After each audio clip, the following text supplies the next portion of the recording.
and the members of the planning committee for allowing me to speak on behalf of the residents of Old Wally and the residents who have objected to the planning application. This is not the first time I'm speaking in the council chamber on Brandhall. In fact, the first time I spoke was in 2021 at a full council meeting urging the council to drop the development. In response, the then leader of the council, Councillor Rajbir Singh, assured all of us that a public consultation will be held and that the public consultation and the results of the public consultation will be implemented. And he said this is a listening council.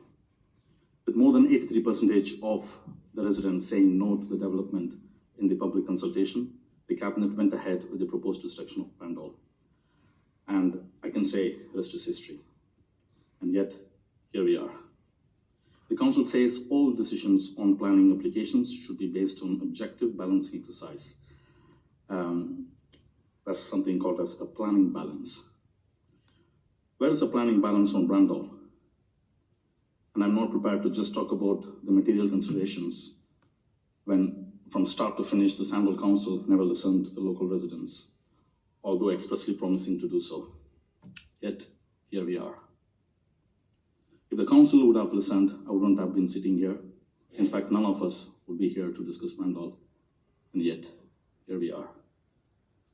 When ICOM scoping report was submitted, I urged the council to commission the environmental impact assessment before the planning application is submitted. The council didn't listen.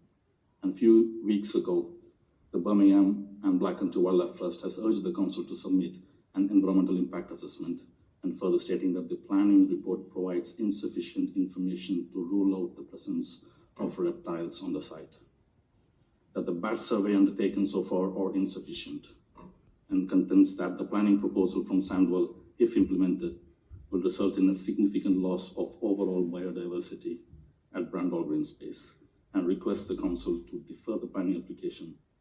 And yet, here we are.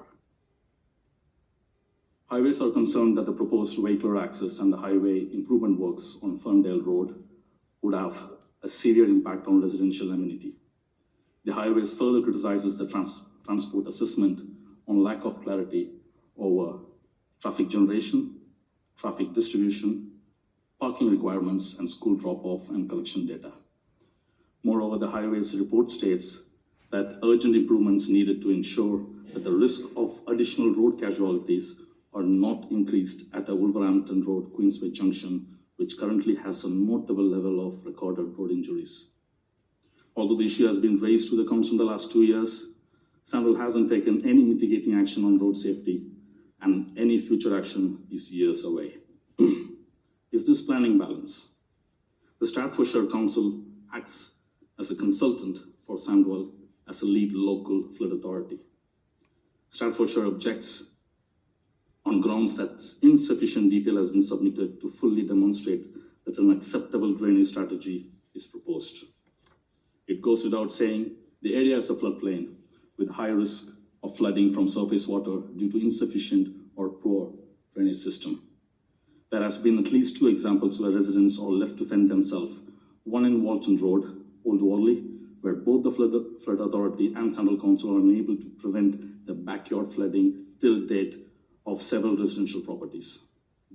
The second example is Toll End Road in Tipton, which have hit national headlines due to the still unresolved issue in flooding. I quote Sandwell Council, "Flooding is a complex issue which involves public bodies such as Environmental Agency, private companies such as Severn Trent Water, individual landowners and council, all needing to work together to effectively manage the risk of flooding at locations like Toll End Road." The spokesperson further added, as Tipton Brook is defined as a main river, any decision to provide funding for flood defenses would primarily rest with the Environmental Agency. With these known unresolved so-called complex issues on flooding, why should the present and future residents of Brandhall agree to this planning application when the flood authority itself has questioned this planning application? Is this planning balance? Active Travel England is the government's executive agency responsible for making walking, wheeling, and cycling the preferred choice for everyone to get around in England.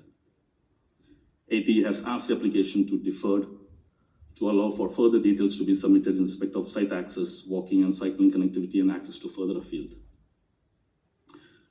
This planning application is weak, and with several agencies either expressing concerns or asking the council to defer the application due to insufficient detail on several funds. Why should this outline planning application be approved? A similar planning application in scale, Sandal Council has requested the developer to put in a clean planning application within 12 months, without which development cannot be carried out. Councillor Anandou, you've nearly past your time. If you're doing 5 minutes and your colleague, now your constituents, okay, that's cool.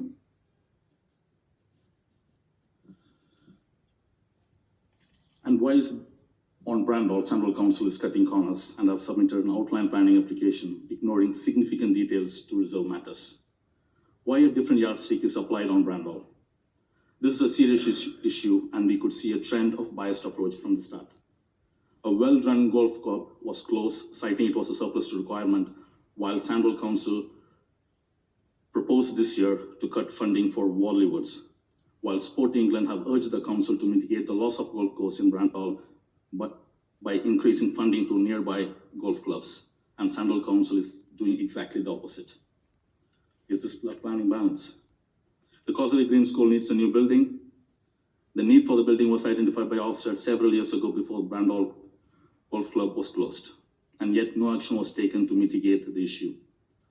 I understand there is a need for housing. One should also remember the political balance of this council hasn't changed much in the last 50 years.